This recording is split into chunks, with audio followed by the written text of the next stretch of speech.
আমরা এখন বর্তমান আছি ওয়েস্ট বেঙ্গলের আন্ডারে, যেখানে লঙ্কাপাড়া, আলিপুর, আমার মনে হয় আলিপুর ডিস্ট্রিক্ট হবে।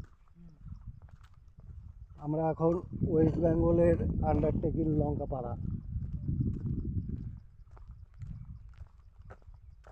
ভারতের সীমানায় ভ্রমণ করছি।